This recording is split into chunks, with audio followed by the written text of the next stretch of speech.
What are the Beats headphones of your hobby? What makes you cringe to see others flexing? I play hockey. Tinted visors. If a guy has a tinted visor, don't plan on him coming off the ice for a shift change or passing the puck at all. Tinted visors are intended to help with post-concussion syndrome. However, your point still stands, because that's not why most people wear them. As an amateur alcoholic, I cringe when I see someone walk into a party with an 80 bottle of whiskey, only to mix it with Coke. To be fair, if I had plenty of money, I might do it. Have you ever tried an entry-level, but decent, peaty Scotch and Coke? Sail Afroig quarter cask. Smoky and delicious. One of the best highballs around. That'll run you around 70 Canadian. I wouldn't spend more than that, because past that price point it wouldn't make a difference. But add the Coke, and divide by the number of 1 ounce drinks you can make out of it, and you're spending an out to 80 a drink. That's better than at most bars. This is going to sound stupid, but colored handcuffs. They are not insanely expensive, but we have had a huge fad of officers buying colored handcuffs and I do security and wearing like 3 or 4 or 8 pairs of handcuffs on one belt. It drives me peeping crazy. Until halfway through the second sentence I thought your hobby was BDSM. Graphic designer here.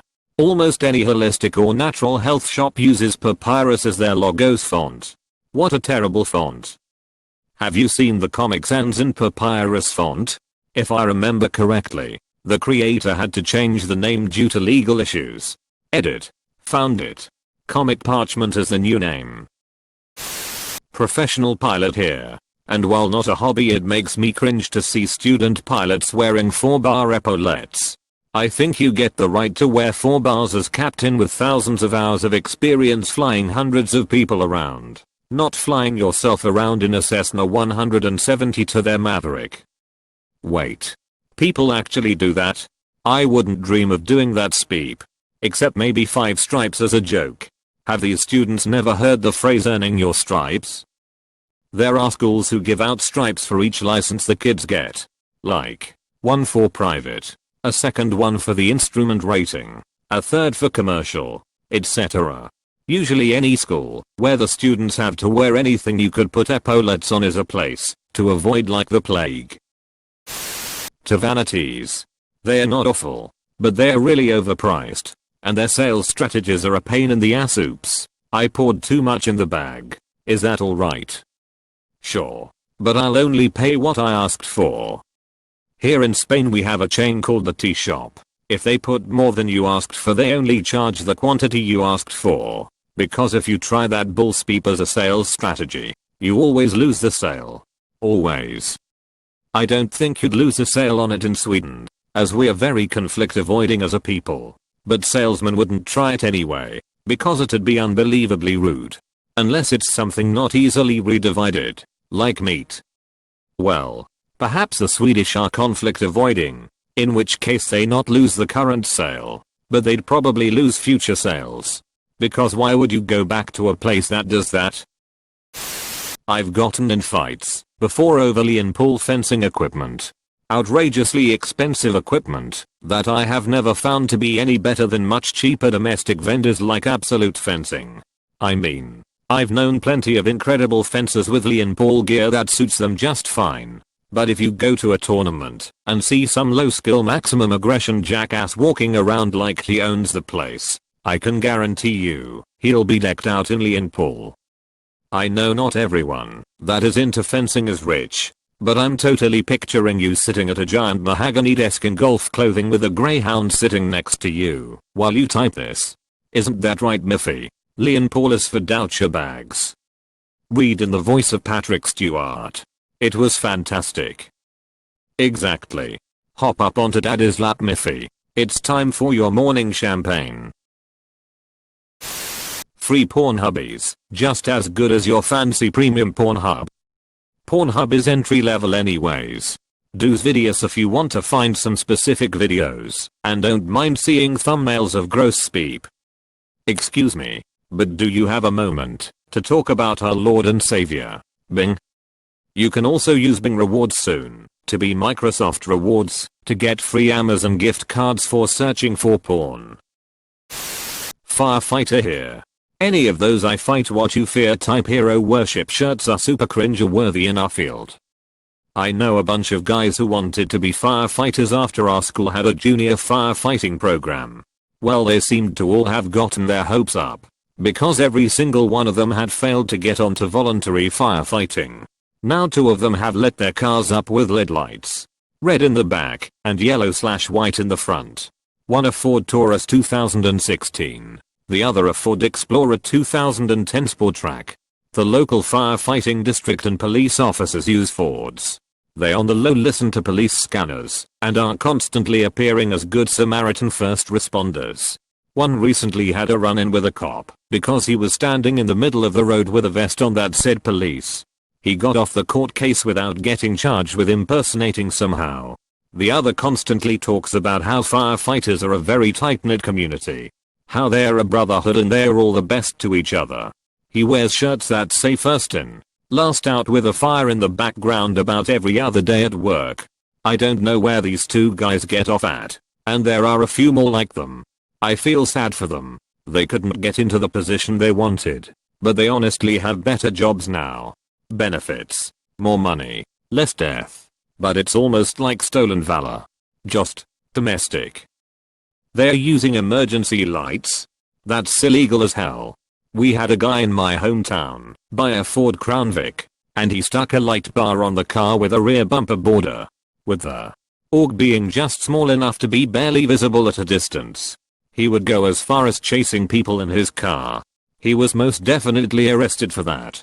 Edit. This is the California vehicle code for flashing lights. 25,250.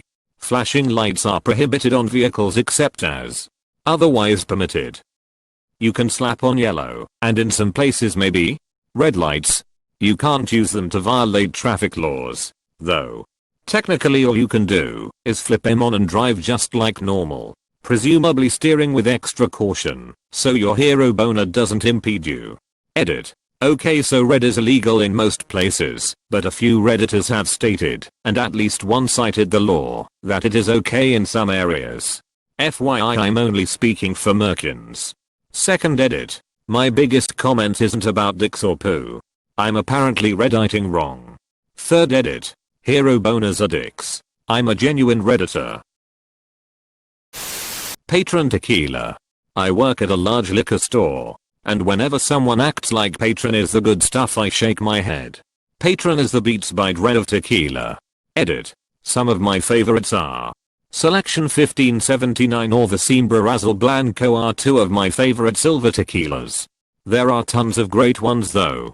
I use Orandanalitas for mixing. I love the Tapatio tequilas.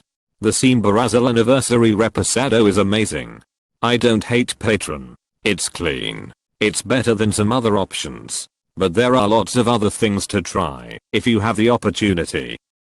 Thank you for reaffirming that my alcohol consumption is a hobby. Well, now, everyone needs a hobby. For some it's trains, and for you it's drinking. Rosetta Stone. The most ineffective thing you can buy for several hundreds of dollars. You can learn more through free materials like Duolingo, Mango, or Memrise. Or websites like Language Transfer or Say Something In. Want to pay a little more? Italki. Busuu. Babbel. Not afraid to invest some money for big quality? Michelle Thomas. Edit. Dang. This picked up. I feel like I want to give one more important piece of advice. All language courses do have some merit, and overall, the best language course is whichever course you finish. Want to see me make a course for Uzbek? Join me at /r/playlanguage.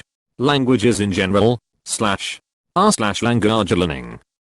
I've tried Duolingo, and have enjoyed it, but I feel that their website gives an intro to each lesson that the app doesn't. It's kind of frustrating when it asks you to spell a word you've literally never seen, but it has helped me remember some of them. I've just got to get back on the wagon. Is that what I was doing wrong? I was using their app to brush up on my high school and college German, and I was disturbed by how it didn't explain the conjugations. It just throws them at you in sentences. I never looked at the website. I speak fluent German and decided to play with Duolingo a while back. I found the complete lack of grammar training to be unbearable. As much as people hate learning grammar, unless you're a nerd like me and love it, you absolutely need to learn it. A language like German is impossible to speak properly without understanding grammar. Interchangeable knitting needles. I'm a knitter, and I hear about these knitting needles constantly. I've seen them go anywhere from 130 to 200, and everyone is always insisting that they are far superior to other needle brands. I've been legitimately looked down on for using a cheaper brand of interchangeable knitting needles.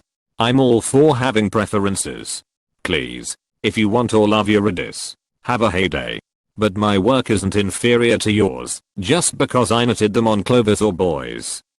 Also, don't get me started on the yarn and yarn snobs. I'll take James the 100th Breton style craft over luxury brands any day. I'll unravel mohair and cashmere sweaters from the thrift shop. That's a $50 bill right there. Yarn Wars Reddit. Coming this fall. For table tennis players, I'm sure there are at least 11 of us. Tenergy. All of the Tenergy. Back in the day I bought everything butterfly. How are they doing nowadays? Every other Imperial TIE pilot out there is going gaga over the TIE Defender. And yes, I get it. It's got heavy shielding and 6 forward fire weapons, 2 ion cannon and 4 laser. It's got good speed and radial velocity too. However, veteran pilots know that the TIE Avenger is, credit for credit, a better craft. Initially you think slower, weaker, fewer guns, but ease up on the specs a bit and you'll see why Marek Steely kept his Avenger even when the rest of his flight squadron upgraded to Defender. First, fixed cannon rarely decide victory in dogfights. Why? Because by the time you've close to the 1.5 kilometers of effective range, you're already one full click within effective warhead range. The enemy will fire their warheads at you, and you'll do the same back, then jink and weave to try to avoid getting hit. Second, starfighter level shielding is a last-ditch resort in dogfights. While a Defender might take much longer to chip away than an Avenger with laser cannon, we've already established above that cannon rarely determines survivability in a dogfight. Warheads do. And take the simple, cheap advanced concussion missile and see how many it takes to punch through a Defender shields and its hull at once. That's right. 2. The same amount that it takes to kill an Avenger. Your foe will close with 2 ACMs and scramble to kill you at a distance where your extremely expensive shielding won't matter. Third, the Defender has 3 panels arranged around its cockpit in a trefoil array. Each panel is the same size as one of the TIE Avenger panels, and the Avenger has 2. This makes for a much larger cross-section, both frontal and lateral, and thus a more welcoming target for missile tracking and the occasional laser shot. Ultimately, starfighter engagements are no longer won by blasting your enemy with lasers or by taking more numerous hits than your enemy while surviving. The increasing use of beam weapons, especially tractor beams that slow a craft's turn rate, counteract pure speed and maneuverability. The common use of warheads eliminates the tactical benefit of expensive shielding. Pound for pound, the Avenger is a more worthy investment for the Imperial Navy. Although the superior Rebel starfighter performance at Yavin has shaken traditional Imperial war philosophy, it must not draw the Imperials into a spending trap, investing in diminishing returns in agility, speed, fixed cannon, and shielding, when these elements are becoming rapidly obsolete. I hear that Grand Admiral Thrawn is pursuing a separate philosophy in starfighter design, one that is built around tractor beams and warheads. Oh geez. Don't even get me started. The amount of Alliance bomber recruits that come in dreaming to fly the fancy K-Wings are ridiculous. Yes, the K-Wing can be useful in very specific scenarios, but that thing is massive. Deal with the fact that you'll be flying a Y-Wing, or, if you're really lucky, a B-Wing, and you thank me when you see that K-Wing getting torn to bits because it's practically the size of a small moon. Same thing goes for all the fighter jockeys. A-Wings are great. They're fast, strong, and agile. Would I fly one? Hell no. You even get clipped by a turbo laser blast or a missile and you're done. Give me an X-wing any day over an A-wing. More hull and shielding for the cost of a little less agility. Absolutely. Shielding and durability is important. Don't get me wrong. But it's there to protect against a lucky blast. If you train pilots to rely on soaking up hits, you're training to fail. A starfighter is, at heart, a low-cost, high-efficiency surgical damage delivery platform, not a mobile mini space tank.